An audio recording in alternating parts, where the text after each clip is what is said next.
Já pensou sobre isso, né? Quanto vale uma vida? Qual é o valor que você tem? Nós estamos vivendo numa era em que os valores estão se perdendo, né? As pessoas não valorizam mais, não dão tanto valor às coisas que são importantes.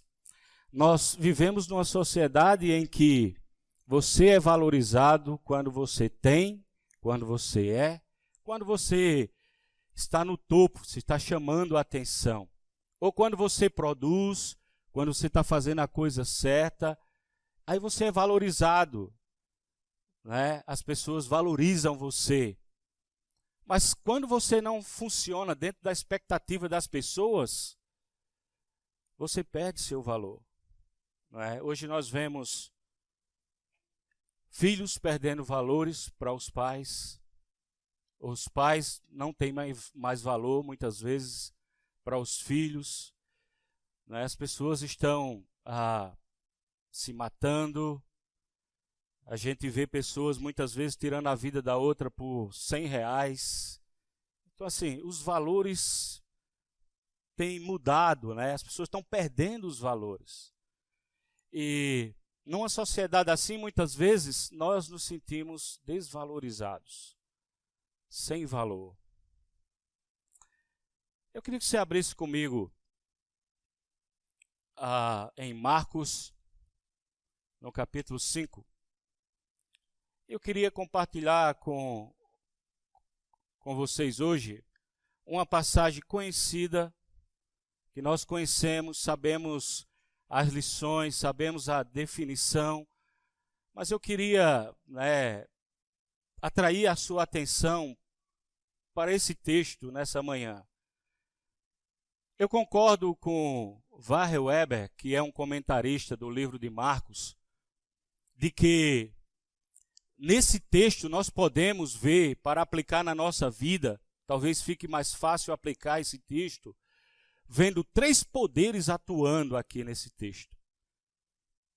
E esses mesmos poderes atuam hoje, de formas diferentes, mas atuam. Nós podemos ver em Marcos capítulo 5, na história desse homem, o endemoniado, nós podemos ver que aqui a gente vê o poder de Satanás, o poder que ele tem e o que ele causa na vida das pessoas. Nós podemos ver também nesse texto o poder da sociedade.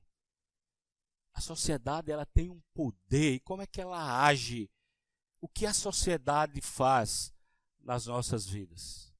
Mas também nós podemos ver o poder de Jesus. O poder de Jesus atuando na vida das pessoas. Marcos capítulo 5 diz,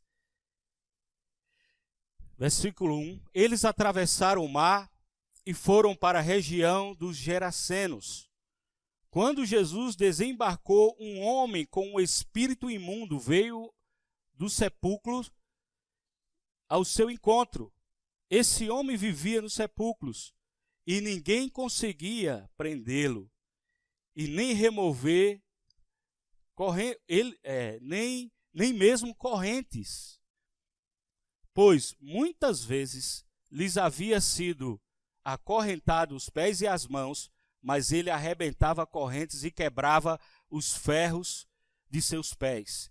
Ninguém era suficientemente forte para dominá-lo. Noite e dia, ele andava gritando e cortando-se com pedras entre os sepulcros nas colinas. Essa história fala de um homem endemoniado, e esse homem, ele vivia atormentado de uma forma assustadora, era uma figura que causava medo, dor. E a gente vê que no texto, esse homem, ele chega a Jesus e ele vai perguntar o que Jesus queria com ele. Jesus pergunta o nome, né? E ele fala que o nome dele era Legião. Um homem atormentado. Um homem que a gente percebe, ele estava vivendo jogado, sem, sabe, uma vida destruída. Esse homem, ele estava vivendo com os mortos. Ele talvez só tinha valor entre os mortos, porque, na verdade, não havia valor para ele. E nesse texto eu queria mostrar 3 ideias, 3 poderes atuando, e que atua na nossa vida também, e que atua no nosso mundo hoje. Continuando a leitura no versículo 6, quando viu Jesus de longe, correu, prostrou-se diante dele, e gritou em alta voz: que queres comigo, Jesus, filho do Deus Altíssimo? Rogo-te por Deus, que não me atormentes. Pois Jesus lhe tinha dito: saia desses homens, espírito imundo. Então Jesus lhe perguntou: qual é o seu nome? Meu nome é Legião, respondeu ele, porque somos muitos. E implorava a Jesus com insistência de que não os mandasse sair daquela região. Uma grande manada de porcos estava passando numa colina próxima. Os demônios imploraram a Jesus: manda-nos para os porcos, para entre eles. E lhes deu permissão, e os espíritos imundos saíram e entraram naqueles porcos. A manada de cerca de 2.000 porcos atirou-se precipício abaixo em direção ao mar, e eles se afogaram. Os que cuidavam dos porcos fugiram e contaram os fatos na cidade e nos campos, e o povo foi ver o que havia acontecido. Quando se aproximaram de Jesus, viram ali um homem que fora possesso de uma legião de demônios, assentado, vestido em perfeito juízo. Para a gente entender os poderes atuando, nós precisamos pensar no valor de uma vida. E para a gente chegar à conclusão do valor que uma vida tem, nós precisamos ver o que cada poder desse faz pelas pessoas. Por exemplo, o que é que Satanás faz pelas pessoas? A gente vê no versículo 2 que uma das coisas que Satanás faz é aprisionar as pessoas. No primeiro século, esse homem estava endemoniado com uma legião de demônio. Uma legião era uma quantidade de soldado do Império Romano, era uma guarda do Império Romano preparada, e essa guarda romana, onde eles passavam, todo mundo tinha medo.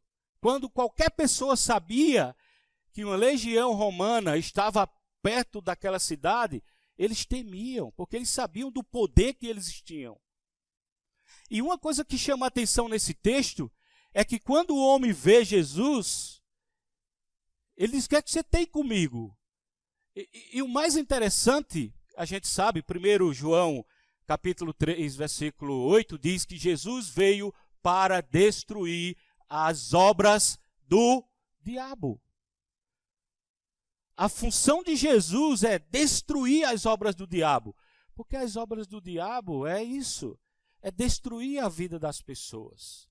Mais interessante é que se você lê essa história no livro de Mateus, capítulo 8, no versículo 29, ele diz, a fala é diferente. Ele diz assim: o que é que você quer comigo agora, filho do Deus Altíssimo? Não é chegado a hora ainda. Ou seja, ele estava dizendo, não é chegada a hora de você destruir o meu poder. Porque Jesus veio para destruir o poder do diabo. Mas é isso que ele faz, ele escraviza as pessoas.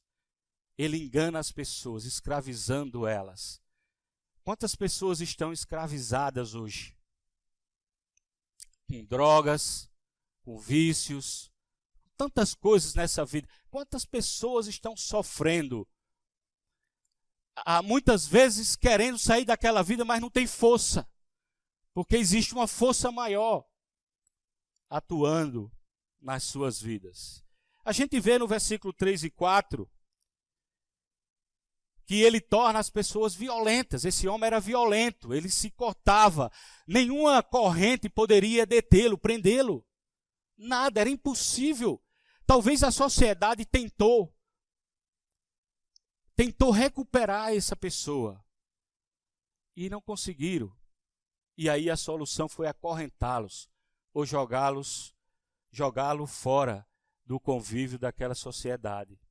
Ele também atormenta as pessoas. Esse homem era atormentado. Ele vivia de dia e de noite atormentado. A sua mente cheia de coisas que, consumia a sua vida. A gente percebe também muitas pessoas vivendo atormentadas hoje por causa do mal. Ele se golpeava com a pedra, né? Cortava seu corpo. Então imagine o que esse homem estava sofrendo emocionalmente, as coisas que passavam na mente dele. Porque é isso que o diabo faz. Ele quer destruir a pessoa. O poder dele atua dessa maneira. E para ele é esse o valor que as pessoas têm. Mas muitas vezes nós estamos cegos a isso. Às vezes nós temos como amigo. Às vezes nós achamos que as coisas dele é para o nosso bem. A gente gosta, claro, para nos atrair. Ele não vai tornar você simplesmente como esse homem. Começa com coisas agradáveis, boas. E a gente vai se envolvendo. E quando nós olhamos, nossa vida não tem valor. Agora, também tem o poder da sociedade que atua. E qual é o valor que você tem para a sociedade? Já falei, para a sociedade nós valemos o que a gente é, o que nós temos, o que a gente pode oferecer. Você pode produzir. Quando você não tem mais condições, você não tem valor nenhum. Nós podemos ver, por exemplo, como a sociedade trata os idosos. Né? Muitas vezes nós somos tratados pela sociedade como um copo descartável. A gente é pisado, não tem valor. Por quê? Porque a gente não funciona mais baseado na expectativa das pessoas. Quando a gente não funciona, a gente não serve para nada. E se a gente for lá nesse texto, né, versículo 4, 3, o que é que a sociedade fez para esse homem? A sociedade afastou esse homem do convívio social. Tirou esse homem dos seus amigos, da sua família. Ele não poderia conviver entre pessoas. É isso que a sociedade faz quando a gente não tem o valor que ela vê. Ela afasta a gente, tira a gente. A sociedade acorrentou esse homem para que ele não pudesse nem se aproximar mais deles. A sociedade deu mais valor aos porcos do que a esse homem. Esse homem não tem valor nenhum. Porque quando os porcos recebem aquela legião e cai, aqueles que eram os pastores de porcos, vamos dizer assim, logo foram anunciar os donos. E o que foi que isso aconteceu? Os donos vieram muito irritados. E qual é a conclusão que a sociedade toma? Eles dizem: Jesus, saia daqui, não queremos você aqui. Então, assim, para a sociedade, porcos têm mais valor do que esse homem. Agora, se a gente for lá hoje, para a sociedade hoje, não estou falando que a gente tem que desprezar, maltratar e etc. o animal. Não tem que fazer isso. Não é com o animal, com ninguém. Não estou falando isso. Mas hoje na nossa sociedade, muitas vezes, um animal vale mais do que um ser humano. Tem shopping para animal. Tem casa de massagem para animais. Não estou dizendo se é certo ou errado, não. Mas são os valores.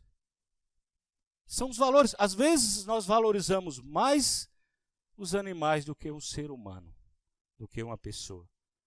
Porque é isso que a sociedade faz com você, comigo. Né? Você está numa empresa bem, está indo bem e tal. No dia que você não for, você não vale nada. É assim, ó. Eles vão fazer assim, ó. Tchau. Qualquer ambiente. E muitas vezes é assim que nós estamos tratando as pessoas.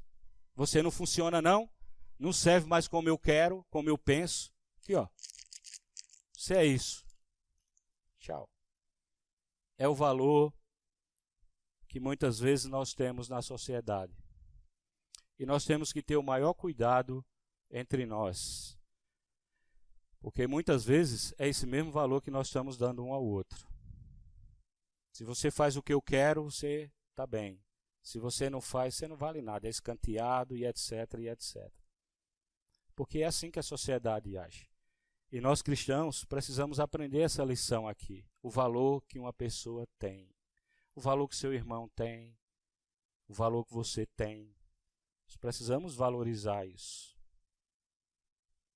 Agora, a terceira lição que eu queria tirar para nós, qual é o valor que uma pessoa tem para Jesus? Qual é o valor que você tem para Jesus?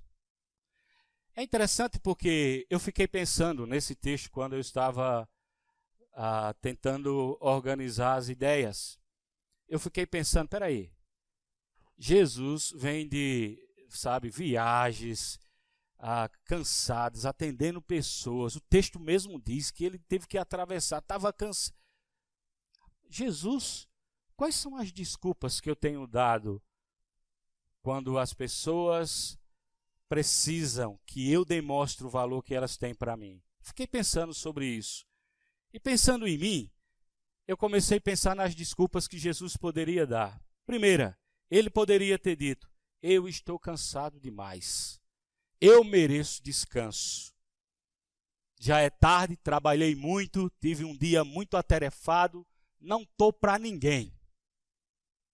Ele poderia ter feito isso. Ele merecia. Realmente ele estava cansado, trabalhou bastante. Ele poderia ter dito, a responsabilidade não é minha. Esse homem tem família, a família que cuide dele. Não é problema meu. Ele poderia ter dado essa desculpa. Ou ele poderia ter dito, você não sabe que se eu me envolver nessa situação, os riscos que eu estou correndo? Como é que a sociedade vai me ver se eu me envolver com um homem como esse? Ele poderia ter dado essas desculpas. Que talvez eu dou essas desculpas. Talvez você dê essa desculpa. Quando alguém precisa que você demonstre o valor que ela tem para você. Mas para Jesus, cada ser humano, aquele mais negro, a vida mais escura que existe na vida de uma pessoa, ela tem um valor imenso para Jesus. Veja no texto, né? Versículo 15. Jesus liberta esse homem da escravidão daqueles demônios. E o que é que a gente aprende com isso? Que só Jesus tem o poder para libertar as pessoas. Só Jesus. Existem várias coisas, mas só Jesus tem o poder para isso. Ele liberta, ele muda esse homem. Jesus diz, ele devolve a esse homem a dignidade que ele tinha na vida. Ele era um homem odiado, que ninguém dava atenção, mas agora ele se torna uma pessoa digna quando Jesus entra na vida dele. Ele volta à sociedade. Ele estava nu, agora ele se veste. É outra aparência. É outra forma de vida. Uma vida atormentada, se matando, isolado. Mas por causa de Jesus, agora esse homem tem vida. Esse homem está totalmente diferente. E a gente pode ver que esse homem está sentado, né, aos pés de Jesus. Antes eles viviam agitado, correndo para um lado para outro, né, entrando em cavernas e assustando todo mundo. Imagina a cena, uma pessoa que não parava, atormentada. Mas agora esse homem está lá tranquilo, calmo. aos pés de Jesus, querendo aprender dele. Esse homem estava em perfeito juízo, porque é isso que Jesus faz. Quando ele entra na vida de uma pessoa, ele transforma. Esse homem não podia continuar do mesmo jeito. Por quê? Porque Jesus entrou na sua vida. E quando Jesus entra na nossa vida, nós não somos mais o mesmo. Há uma mudança, há uma transformação na nossa vida. Nós somos diferentes do que éramos, por causa do poder de Jesus na nossa vida. No versículo 18 a 20, o homem quer ir. O homem é tão grato, ele está tão grato por ser liberto, por ter uma nova vida, que ele quer ir com Jesus, ele quer estar perto de Jesus, ele quer fazer parte de Jesus nessa missão, ele quer ir com Jesus naquele barco. Mas Jesus olha para ele e diz, olha, você precisa ir para a sua casa, porque na sua casa, na sua terra, você vai ser um bom testemunho. A sua vida foi transformada, a sua vida mudou. Esse homem que assustava, causava o terror, era um homem agora que tinha um exemplo, um modelo para apresentar às pessoas da sociedade. Esse homem que causava dor, muitas vezes na sua família, vergonha à sua família, Jesus disse, não, vá para casa, porque agora você vai causar alegria na sua família. Você vai ser realmente um exemplo na sua família. É isso que Jesus quer fazer com a nossa vida. É isso que Ele quer fazer para nós. Eu sei que nós estamos aqui, entramos nesse lugar, não sei como está a sua vida, não sei como você trata as pessoas. Mas eu queria que nós saíssemos daqui pensando que pessoas têm valor. Jesus deu a vida dele por cada um que está aí, por cada um que está lá fora, por pior que seja a vida dessa pessoa. Valorize essas pessoas. Valorize sua família, valorize, seus irmãos. E se você se sente como esse homem, aprisionado, distante de Deus, atormentado por alguma situação da sua vida, olha, o que Jesus fez na vida desse homem, Ele pode fazer na sua vida também. Só depende de você, não é? Só depende de você ir para Ele. Então, se você não sabe como chegar a Jesus, procure essa família. Nós estamos de braços abertos para ajudar você a encontrar Jesus. Que Deus nos abençoe.